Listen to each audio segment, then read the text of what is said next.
राजसूय यज्ञ के समय युधिष्ठिर ने श्री कृष्ण को अग्र पूजा के लिए चुना, लेकिन शिशुपाल को यह अपमान लगा। उसने सभा में श्री कृष्ण को गालियां देना शुरू कर दिया। श्री कृष्ण ने वचन दिया था कि वो उसकी 100 गलतियां क्षमा करेंगे। गिनती चलती रही। जैसे ही शिशुपाल ने 101वीं गाली दी, श्री कृष्ण ने सुदर्शन चक्र चलाकर उसका वध कर दिया। यही शिशुपाल की सबसे बड़ी और आखिरी गलती थी। मैं हूं आपकी दोस्त वर्षा। आशा करती हूं आप सभी बहुत अच्छे से होंगे। एक बार फिर से आप सभी का स्वागत करती हूं हमारे चैनल स्पिरिट ऑफ इम्बाइब के मंच पर। अगर आप मुझे पहली बार सुन रहे हैं तो हमारे चैनल को सब्सक्राइब करना, हमारी वीडियोस को लाइक करना, शेयर करना बिल्कुल भी न भूलें। हम लेकर हाजिर हैं आप सभी के लिए शिवाजी सावंत का लिखा हुआ अद्भुत उपन्यास, जिसका नाम है मृत्युंजय, जो कि महारथी कर्ण के जीवन को आधारित बनाकर लिखी गई है। तो चलिए चलते हैं बिना किसी देरी के इस उपन्यास के अगले भाग की ओर। अंत में युधिष्ठिर आगे आया। श्री कृष्ण का दायां हाथ अपने हाथ में लेकर वह उनको यज्ञ वेदी के निकट उस भव्य सुवर्ण सिंहासन की ओर ले जाने लगा। बाईं ओर चलने वाले अर्जुन के अनावृत कंधे पर श्री कृष्ण ने अपना बायां हाथ रख रखा था। उन दोनों का नीलवर्ण होने के कारण पीछे से देखने वाले को एकदम यह पता नहीं चल सकता था कि उनमें श्री कृष्ण कौन है और अर्जुन कौन। लेकिन मुझको उन दोनों में एक अंतर स्पष्ट दिखाई दिया। श्री कृष्ण की चाल में सहजता थी, अर्जुन की चाल में एक अकड़ थी जो सुगठित शरीर में प्रायः उत्पन्न हो जाती है।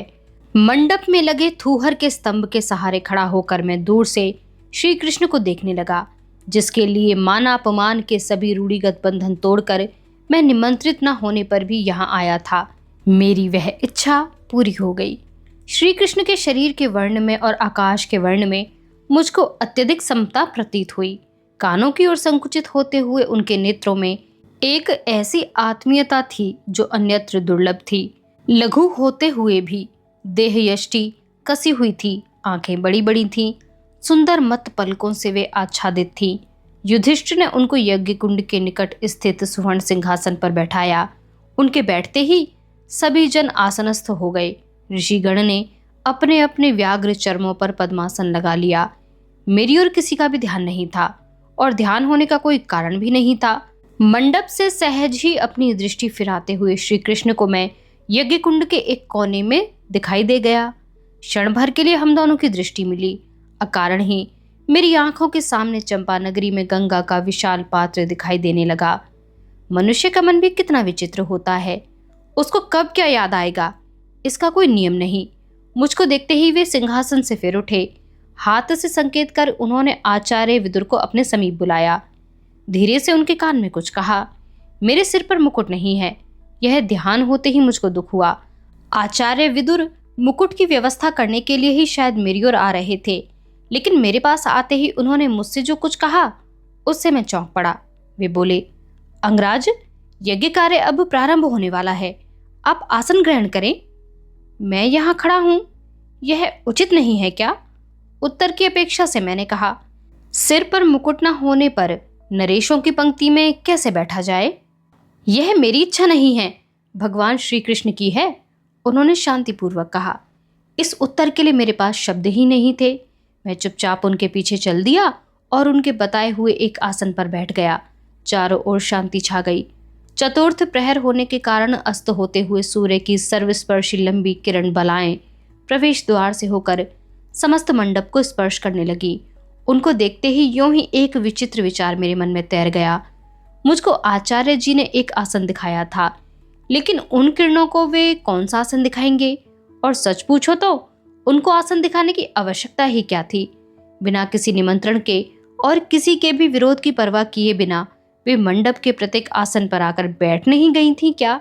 श्री कृष्ण के आसन पर भी उनका कोई कैसे विरोध करेगा? कुछ निमंत्रित राजागण मेरे मुकुट विहीन मस्तक की ओर ध्यान से देखकर कुछ कानाफूसी करने लगे। मेरा उस स्थिति में वहां बैठना उनको अशुभ सूचक लगा होगा। परंतु जब युधिष्ठिर यज्ञ कुंड के पास खड़ा होकर बोलने लगा, तब उनकी कानाफूसी स्वयं बंद हो गई। वह कहने लगा, भगवान श्री कृष्ण, पितामह, आचार्य, गुरुदेव द्रोण, पूजनीय ऋषिजन और आमंत्रित राजाओं, मैं अपने चारों भाइयों की ओर से इंद्रप्रस्थ में आप सबके आगमन का सानंद सहर्ष स्वागत करता हूँ। हम यह राजसूय यज्ञ अपने राज्य की समृद्धि के लिए और शांति के लिए कर रहे हैं। हमारे सौभाग्य से इस महत्वपूर्ण यज्ञ कार्य के लिए यज्ञवेता के रूप में आज भगवान श्री कृष्ण यहाँ उपस्थित हैं। आज इस शुभ मुहूर्त में यज्ञवेता के चरण धोकर मैं उनके शुभ हाथों से इस यज्ञ की पहली विल्ब समेधा अर्पण कराऊंगा। हमारा विश्वास है कि आप सबके और उनकी कृपा प्रसाद से हमारे राज्य का कल्याण होगा। इस यज्ञ के उपरांत आज पूर्णिमा होने के कारण हम सब सामने इक्षुमती के किनारे बैठकर प्रीतिभोज ग्रहण करेंगे। उसने अपने अमात्य की ओर अर्थ भरी दृष्टि डाली।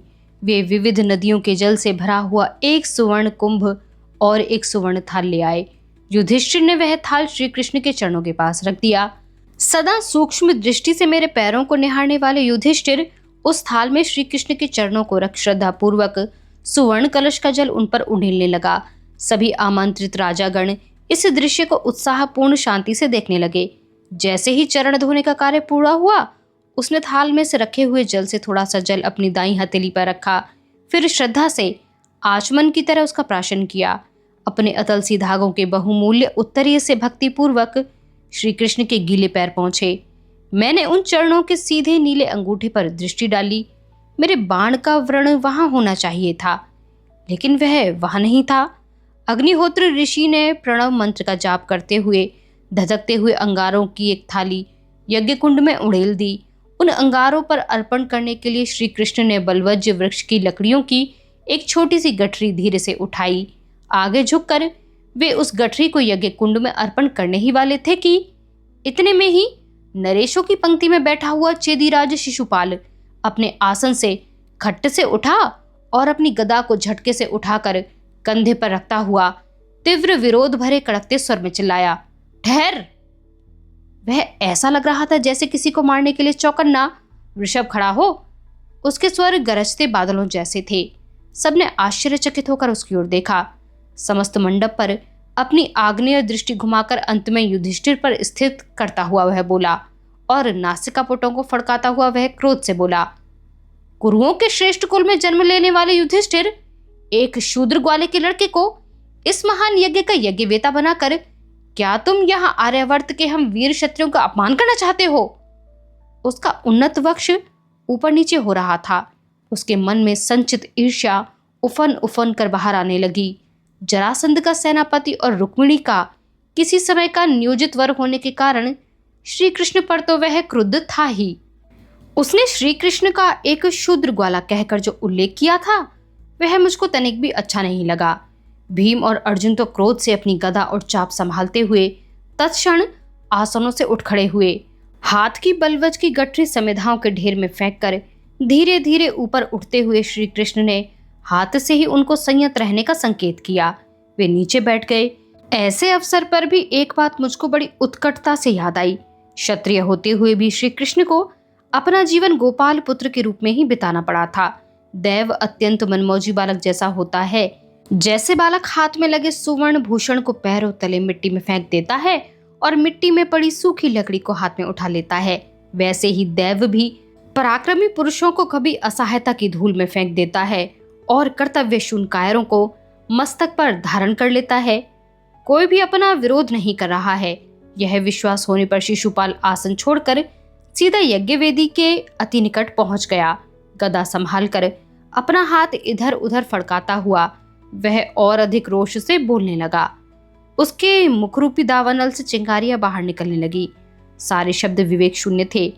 इस मंडप में इस ग्वाले से बढ़कर सूर्य प्रतापी अनेक वीर हैं। तुम क्या सोचकर उनकी उपेक्षा कर रहे हो? यहाँ पितामह भीष्म, महाराज धृतराष्ट्र, युवराज दुर्योधन दुशासन, मद्रराज शल्य, सिंधुराज जयद्रथ, सुबलराज शकुनी और पांचाल श्रेष्ठ द्रुपद आदि महाप्रतापी वीरों के होते हुए, ब्रह्म तेज से दीप्त होते हुए पैल, धौम्य, द्रोण, कृप, विदुर और अश्वत्थामा जैसे पूजनीय विद्वानों के होते हुए एक काले ग्वाले की अग्र पूजा कर कुरुओं की धवल कीर्ति पर कालिमा पोतते हुए तुम्हें लज्जा क्यों नहीं आती? यदि उसके काले नीले वर्ण ने ही तुमको मोह लिया हो तो उससे भी अधिक आकर्षक और आश्चर्यजनक सुवर्ण वर्ण का चमचमाता अभेद्य कवच धारण करने वाले कुंडलधारी वीरश्रेष्ठ अंगराज कर्ण यहाँ उपस्थित हैं। क्या वे भी तुमको दिखाई नहीं दिए? उसने सबके आसनों के सामने खड़े होकर उंगली से निर्देश करके अंत में मेरे ऊपर दृष्टि डाली। मुझको यह बिल्कुल अच्छा नहीं लगा। भला कैसे अच्छा लगता? जग को कौतूहल में डालने वाले कवच कुंडल मैंने धारण कर रखे थे। इसीलिए कोई मुझको सारथी न कहकर सम्राट का मान तो देने वाला था नहीं। वह व्यर्थ ही पागलपन की बातें कर रहा था। उसकी रक्तवर्णी जीभ विक्षिप्त की तरह चलती जा रही थी और इन सब को छोड़कर गाय की पूंछ ऐंठते हुए अरण्य में भटकने वाले एक शूद्र ग्वाले को आज तुमने इतने महान राजसूय यज्ञ का यज्ञविता कैसे बना दिया? इतना करके ही तुमसे रहा नहीं गया। नित्य गायों के मलमूत्र में सनने वाले उसके गंदे पैर धोकर वह घृणित जल तुमने इस तरह पिया जैसे कोई तीर्थ सलील हो, और वह भी इन सभी क्षत्रियों के सामने। यह सबका प्राणघाती अपमान नहीं तो और क्या है? कहो, अपने नूतन राज्य को तुम गौशाला बना देना चाहते हो क्या? उसके उद्गारों से क्रोध से संतप्त होकर पितामह भीष्म, भीम और सहदेव तत्क्षण आसनों से उठ खड़े हुए, परंतु श्री कृष्ण ने केवल हाथ के संकेत से सबको पुनः बैठा दिया। शिशुपाल ज्ञान रहित होकर अनाप शनाप बकता गया। ग्वालिनियों में नाचने वाले कामुक नर्तक, अपने मामा की हत्या करने वाले कुलघाती, जरासंध के पौरुष को पीठ दिखाने वाले कापुरुष, क्षत्रियों और ब्राह्मणों द्वारा रचित इस पवित्र यज्ञ में हवि के लिए मथुरा की गौशालाओं से कलशों में दूध लाकर उसका मूल्य प्राप्त कर तू चलता क्यों नहीं बना? उस पवित्र सुवर्ण सिंहासन पर बैठकर एक उच्च कुलस्थ क्षत्रिय द्वारा अपने अशुभ पैरों को धुलवाते हुए तुझे लज्जा क्यों नहीं आई? चैत्र में जैसे पलाश फूल उठता है, वैसे ही क्रोध से अंधा होने के कारण वह फूल उठा था। उसके कंठ की धमनियां प्रत्यंचा की तरह तन गई थीं। उसके प्रत्येक शब्द के साथ ही सुनने वाले के हृदय में लहर उठ रही थी। श्री कृष्ण की ग्रीवा धीरे धीरे भुजंग के फन की तरह तनने लगी। अपने दोनों हाथ कटी पर रखकर शिशुपाल को सावधान करने के लिए अंतिम चेतावनी देते हुए उन्होंने कहा, शिशुपाल, तेरे 99 अपराध आज तक मैं सहन कर चुका हूं। तेरी माता को मैंने वचन दिया था कि तेरे 100 अपराध में क्षमा कर दूंगा, लेकिन अब प्रत्येक पल तेरे जीवन मरण की सीमा रेखा को खींचकर पास लाता आ रहा है। सावधान हो जा और संयम रख। युद्ध के अतिरिक्त अन्य स्थलों पर संयम रखना ही क्षत्रियों का धर्म है। यदि मेरी सहनशीलता को चरम सीमा तक तानने का प्रयत्न किया तो उसका संहारक सुदर्शन में रूपांतर हो जाएगा। तत्वज्ञान बखानने वाले कायर, यदि पुरुषार्थ ही क्षत्रियों का सच्चा धर्म है और तू सच्चा क्षत्रिय है तो आ, इस यज्ञ मंडप के मध्य भाग में आ और इस चेदीरा से द्वंद्व युद्ध कर। हाथ की गदा दूर फेंककर उसने श्री कृष्ण पर अपनी दृष्टि स्थिर कर दी और हथेली भुजदंडों पर मारकर ताल ठोकी। उसके उस ताल ठोकने से सबके कानों के पर्दे फटने लगे, सांसें रुक गईं। मेरी इच्छा हुई कि चिल्लाकर कह दूं कि शिशुपाल, तेरा खेल समाप्त हुआ। समुद्र के ज्वार की भी एक सीमा होती है। अचानक ही सहस्त्रों वाद्यों की अनसुनी कर्कश ध्वनियों से मंडप डगमगाने लगा। वे ध्वनियां कहां से आ रही थीं, यह कोई नहीं जान पा रहा था। मेरी आंखों के आगे तेज के वलय फिरने लगे। सबकी आंखें श्री कृष्ण पर स्थिर थीं। नीले डंठल पर जैसे नीलकमल हो, ऐसे ही उनका नील वर्ण मुख एकदम गंभीर हो गया। उन्होंने अपने विशाल नेत्र बंद कर लिए, मानो महाद्वार के भव्य कपाट बंद हो गए हों। क्षण भर में ही उनका सारा शरीर ऐसे फूलने लगा जैसे अंगारे पर लाजक फूल उगता है। क्षण भर पहले नीलकमल जैसा दिखाई देने वाला उनका मुख अंगारे जैसा रक्तवर्णी दिखाई देने लगा। धीरे धीरे बढ़ता हुआ उनके मुख का सिर पेंच बातों ही बातों में मंडप की छत का स्पर्श करने लगा। उनका शरीर जैसे जैसे बढ़ता जा रहा था, वैसे ही वैसे मेरा शरीर अधिकाधिक तप्त होता जा रहा था। मुझको संदेह होने लगा कि जिस आसन पर मैं बैठा था वह आसन कहीं पिघल न जाए। शरीर में केवल उष्णता की प्रचंड लहरें ही लहरें उठ रही थीं। उनके बढ़ते हुए शरीर के साथ ही मेरा शरीर तप्त क्यों हो रहा था, यह जानने के लिए मैंने ध्यान से उस विशाल देहाकृति की ओर देखा। उस आकृति की 4 भुजाएं थीं। क्षण भर पहले जिस हाथ ने शुष्क काष्ठों की समिधा उठाई थी, उसी हाथ ने उसी सहजता से एक भारी गदा थाम रखी थी। उसके पीछे वाले हाथ में तेज के वलय फेंकता हुआ एक घूमता हुआ चक्र था। उस देहाकृति के दीर्घ ओष्ठ पूर्ण रूप से बंद थे, फिर भी मेघों की गर्जना को लज्जित करने वाली, सहस्त्रों वाद्यों के कोलाहल को भी भेदने वाली तीव्र ध्वनि बाहर आई। मंडप को चीरती हुई वह आमंत्रितों के कान से एकदम सीधी हृदय में घुस गई, न जाने कितनी गहरी। शिशुपाल, तेरे 100 अपराध पूर्ण हो गए। अब विश्वकर्ता ब्रह्मा भी तुझको प्राणों का दान नहीं कर सकेंगे। क्षत्रियत्व के मिथ्या अभिमान से उन्मत्त हो जाने वाले दुर्लभ जीव, तू भूल गया कि समुद्र का ज्वार भी उन्मत्त होकर एक सीमा में ही उफनता है। सावधान हो जा और मृत्यु के सत्य का सामना करने के लिए वीर की तरह सन्नद्ध हो। अब भविष्य में 101वां अपराध तू कभी कर ही नहीं पाएगा। यह अवसर अब तुझको कभी नहीं मिलेगा। उन्होंने बंद विशाल आंखें खोली और दूसरे ही क्षण शिशुपाल को लक्ष्य बनाकर हाथ का तेजोवलय फेंकने वाला सुदर्शन चक्र शिशुपाल की ओर चला दिया। जैसे विशाल काय होते हुए भी देवदारू वृक्ष झंझावात में थरथर कांपने लगता है, वैसे ही शिशुपाल थरथर कांपने लगा। क्षण भर पहले पर्वत की तरह अविचल और दृढ़ प्रतीत होने वाला वह उस भव्य आकृति के सामने मिट्टी के ढेर की तरह शूद्र लगने लगा। क्षण भर पहले क्षत्रियत्व के अहंकार से प्रफुल्लित होकर लाल हो जाने वाला उसका मुख निर्दय मृत्यु की प्रतीति से काला पड़ गया। समस्त यज्ञ मंडप में हाहाकार मच गया। चारों ओर असहनीय दीप्तिमान प्रकाश विकिरणित हो रहा था। सूं की कर्कश ध्वनि करता हुआ वह चक्र शिशुपाल की ओर आगे बढ़ने लगा। मेरा मन कौतूहल, आश्चर्य, उत्सुकता और करुणा से भर गया। प्राणों के भय से व्याकुल शिशुपाल दैदीप्यमान प्रकाश वल फेंकने वाले उस चक्र के प्रहार से बचने के लिए मंडप में राजाओं के आसन के पीछे छिपने का दयनीय प्रयत्न करने लगा। उसकी वह छटपटाहट देखकर ऐसी प्रतीति हो रही थी कि प्राणी को जीवित रहने का कितना तीव्र मोह होता है। क्षण भर पहले श्री कृष्ण को भगोड़ा कहने वाला शिशुपाल अपने सामने मृत्यु को देखते ही स्वयं भागने लगा था, परंतु जिन राजाओं के आसनों के पीछे छिपने का प्रयत्न शिशुपाल कर रहा था, वे सभी राजा चक्र से बाहर फेंके जाने वाले प्रदाहक चिंगारियों से अपनी रक्षा करने के लिए आसन छोड़ छोड़कर इधर उधर दौड़ने लगे। सम्रांगण में श्राद्धूल की तरह दहाड़ने वाले वे पराक्रमी योद्धा उस चक्र के सम्मुख क्षण भर भी नहीं ठहर सकते थे। मंडप के सभी आसन झटपट रिक्त होने लगे। घबराया हुआ शिशुपाल थरथर कांपता हुआ जल्दी जल्दी उन आसनों से गुजरने लगा। तेज के असहनीय कण मुंह पर पड़कर कहीं मुंह को जला न दे, इसी भय से बीच बीच में वह अपने पुष्ट हाथों से अपना मुंह ढकने लगा। क्षण भर पहले उसका जो क्षत्रिय रूप था, उसका लवलेश भी अब शेष नहीं रहा था। दौड़ते दौड़ते उसका पैर ही फेंकी हुई गदा के दंड पर पड़ गया। इससे उसका संतुलन बिगड़ गया और वह धड़ाम से ऐसे गिर पड़ा जैसे पर्वत शिखर से कोई पाषाण गिरा हो। वैध करने के लिए चक्र उस पर एकदम झपटा। चपलतापूर्वक तत्क्षण उठकर वह फिर आसनों की पंक्ति में घुस आया। चक्र की असह उष्णता से उसकी गदा पिघल गई। यह चक्र कहीं इस मंडप को राख तो नहीं कर देगा। इस भय से ऋषियों ने भी मंडप छोड़ दिया। मंडप में मैं, शिशुपाल और वह भव्य आकृति, इनके अतिरिक्त और कोई नहीं था। चक्र की कर्कश ध्वनि क्षण प्रतिक्षण तीव्र होती जा रही थी। मेरे शरीर का कण कण फूल उठा। मैं देह की सुधि भूलकर आसन से ही वह अपूर्व, भीषण और रहस्यमय दृश्य देखने लगा। मैं इतना दिग्मूढ़ पहले कभी नहीं हुआ था। श्री कृष्ण, इस एक शब्द में समाये हुए अद्भुत रम्य रहस्य ने मेरी बुद्धि को चकित कर दिया था। दौड़कर शिशुपाल मेरे ही आसन के सामने आ गया। क्षण भर के लिए ही उसकी दृष्टि मेरी दृष्टि से मिली। तुषार कणों से जैसे कमल भीग जाता है, वैसे ही उसका रक्तवर्णी तेजस्वी मुख स्वेद बिंदुओं से तर हो गया था। कितनी अपार, करुण, असीम भयाकुलता और हृदय को पिघला देने वाली पश्चाताप दग्धता उसकी आंखों की पुतलियों में आसमाई थी। एक विशाल देह का अभिषिक्त राजा होकर भी वह मृत्यु के द्वार का एक नगण्य भिखारी लग रहा था।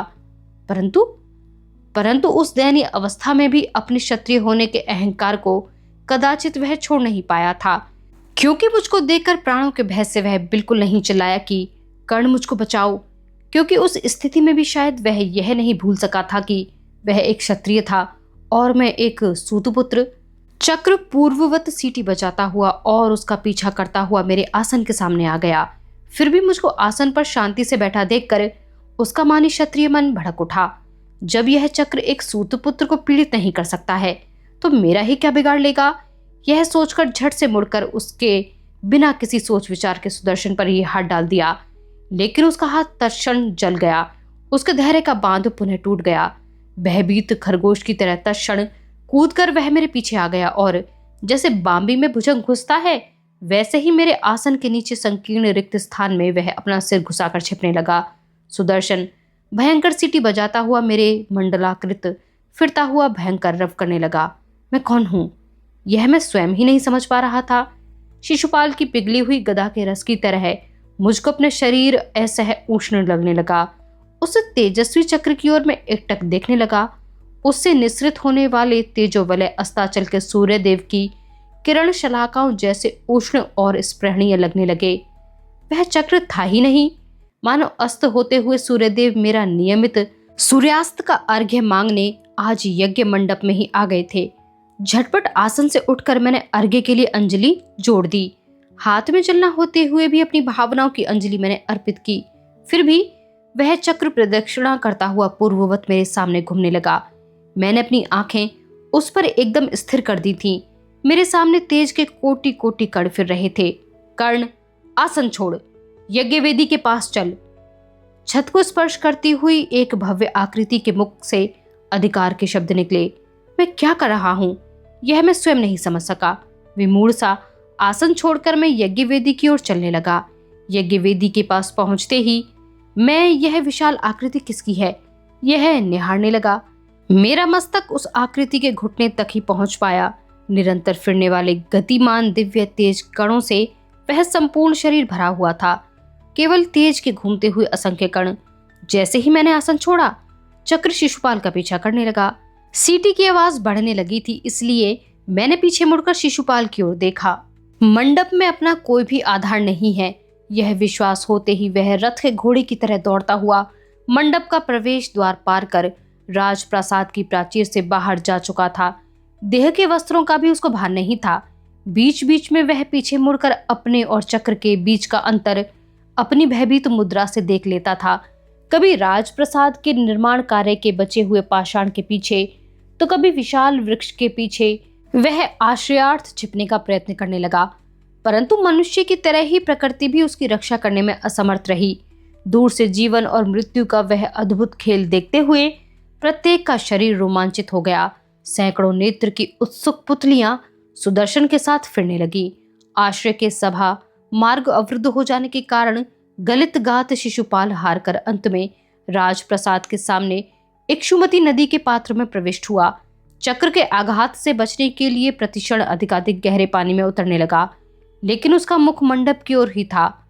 पैर, जंघाएं, कटी, छाती, उसका एक एक अंग धीरे धीरे जल में अदृश्य होने लगा। अंत में कंठ पर्यंत जल प्रवाह के आने तक वह तेजी से जल में घुसता चला गया, परंतु फिर वह विवश होकर रुक गया। शायद उसने अंतिम निश्चय कर अपनी आंखें बंद कर ली थीं। जली हुई काली अंजुलि से मुख को आच्छादित कर मृत्यु के अटल सत्य का सामना करने के लिए उसने अपने मन के धागे दृढ़ता से एकत्र किए। क्षण में ही चक्र बड़ी चपलता से उसका कंठ भेद कर गया। डंठल से टूटे हुए गुलाबी कमल पुष्प जैसा उसका मस्तक क्षण भर में ही इक्षुमती की उफनती लहरों में अदृश्य हो गया। उत्साही शिशुपाल का जीवन समाप्त हो गया। चक्र भी वेग से पात्र में घुस गया। मानो उन्मत्तता से बोलने वाली उस जीभ को वह चक्र पानी में भी छिन्न करना चाहता हो। अस्त होती हुई सूर्य किरणों में इक्षुमती का विशाल पात्र चमकने लगा, परंतु सदैव की भांति उस पात्र की जल लहरें शुभ्र नहीं थीं। उस पात्र की कुछ लहरें लाल दिखाई देने लगी। विस्मय, करुणा, संभ्रम, कौतूहल आदि विविध भावनाओं से मेरा मन सुन्न हो गया। धरती में गड़े हुए मल्ल स्तंभ की तरह वेदी के पास निश्चल खड़ा मैं इक्षुमती के पात्र की ओर देखता रहा। हिलोरें लेती जल लहरों के अतिरिक्त वहां कुछ भी दिखाई नहीं दे रहा था, केवल जल लहरें लपलपाती हुई निशब्द। मेरे मन में भी वैसे ही प्रश्नों की विचार लहरें लपलपा रही थीं। श्री कृष्ण कौन थे? उनके पास वह दाहक चक्र कहां से आया? मेरे शरीर पर वह कोई प्रभाव क्यों नहीं डाल सका? मैं कौन हूं? इच्छा करने पर मैं शिशुपाल को आज बचा सकता था क्या? श्री कृष्ण के बढ़ते हुए शरीर के साथ ही मेरा शरीर भी तब तक क्यों हो गया था?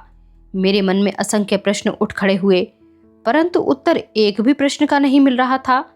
उस दिव्य शरीर में और मुझ में क्या अंतर है, यह देखना चाहिए। यह सोचकर मैंने अपनी दृष्टि पीछे छत की ओर डाली।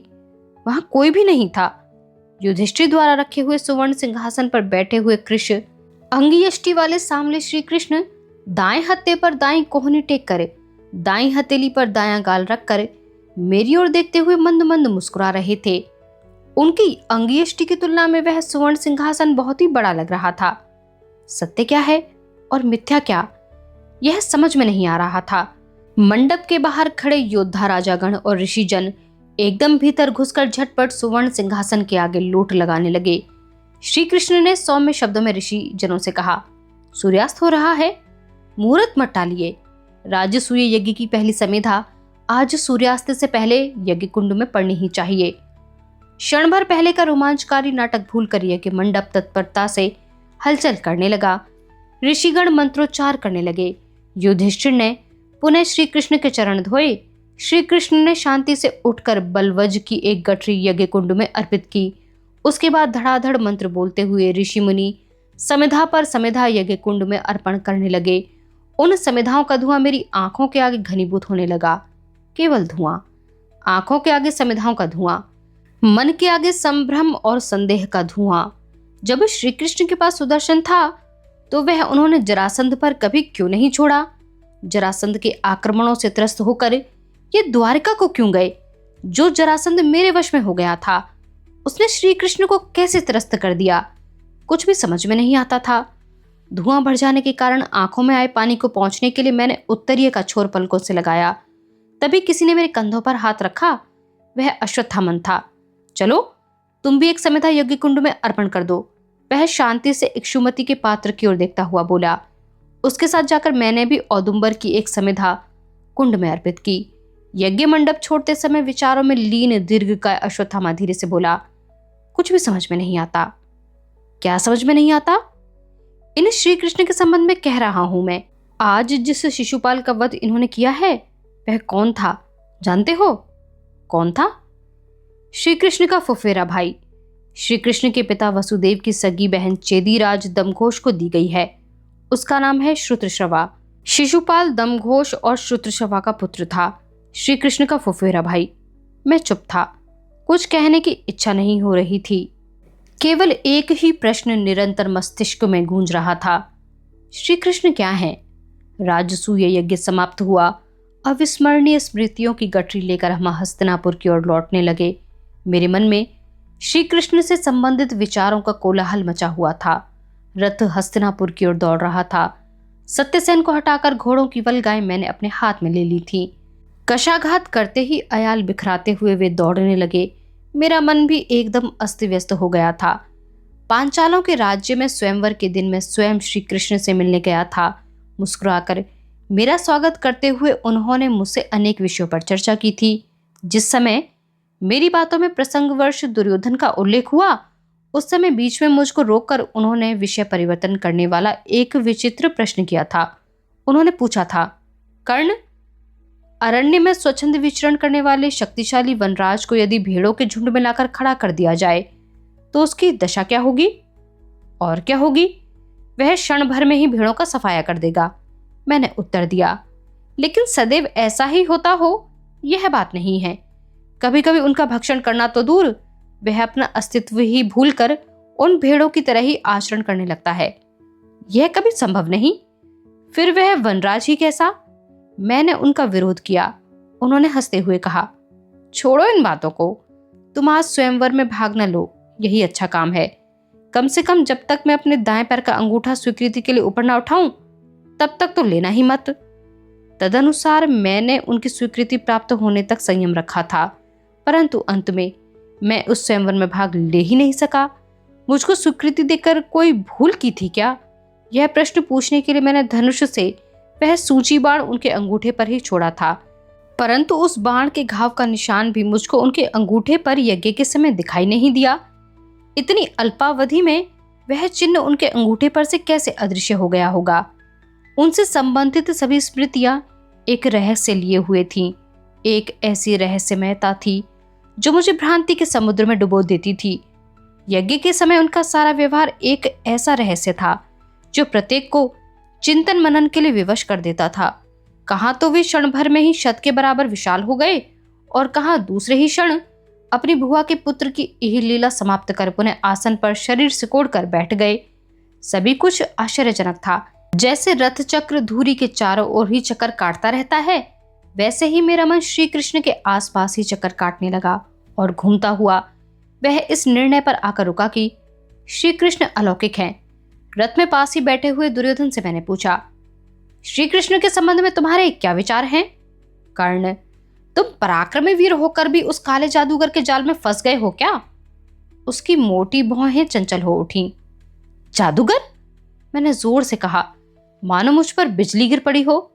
जादूगर नहीं तो और क्या, शरीर बदलना, भिन्न भिन्न वाद्यों की कर्कश ध्वनियां निकालना, इस सब बातों को जादूगर नहीं तो और कौन करता है? उसने कुछ ऐसे भाव से ही सहज कहा मानो कुछ हुआ ही ना हो। मैं उसके अनअपेक्षित उत्तर से और अधिक संभ्रम में पड़ गया। ऐसा लगने लगा कि कहीं संभ्रम ही तो मेरा जीवन नहीं है। विचारों की सुइयां जैसे मस्तिष्क के टांके उधेड़ रही थीं, सिर फटा जा रहा था। असहाय होकर मैंने अपनी बाईं हथेली मस्तक को दबाने के लिए ऊपर उठाई। उस हथेली से मुकुट का स्पर्श होते ही मेरे आश्चर्य की सीमा नहीं रही। मेरा मुकुट तो दुर्योधन के सिर पर स्पष्ट रूप से दिखाई पड़ रहा था। जल्दी जल्दी मैंने सिर से मुकुट उतार कर देखा। उसकी बनावट छत से लगे हुए श्री कृष्ण के मुकुट जैसी थी। वह मेरे सिर पर कैसे? यह मेरी समझ में नहीं आया। मैं घोड़ों की पीठ पर तड़ातड़ कशाघात करने लगा। वायु वेग से वे हस्तिनापुर पहुंच गए। नगर से मैं श्री कृष्ण के प्रति आकर्षित होकर गया था। आते समय उनके संबंध में कभी समाप्त न होने वाले प्रश्नों की गठरी लेकर लौटा। उनमें से एक प्रश्न यह था कि श्री कृष्ण के चक्र ने मुझको क्यों नहीं जलाया? क्या केवल अभेद्य कवच के कारण? दूसरा प्रश्न यह था कि उनकी आज्ञा सुनकर एक आज्ञाकारी सेवक की भांति मैं यज्ञ वेदी के पास कैसे चला गया? और तीसरा यह कि श्री कृष्ण का मुकुट मेरे मस्तक पर किसने, कब और किस लिए रखा? आज का यह भाग यहीं पर समाप्त होता है। हमारे चैनल को सब्सक्राइब जरूर से कीजिए, हमारे वीडियोस को लाइक कीजिए और कमेंट बॉक्स में आकर इस पुस्तक को दीजिए ढेर सारा प्यार। हमें सुनते रहने के लिए आप सभी का बहुत शुक्रिया। बने रहिए हमारे साथ इस खूबसूरत से सफर में।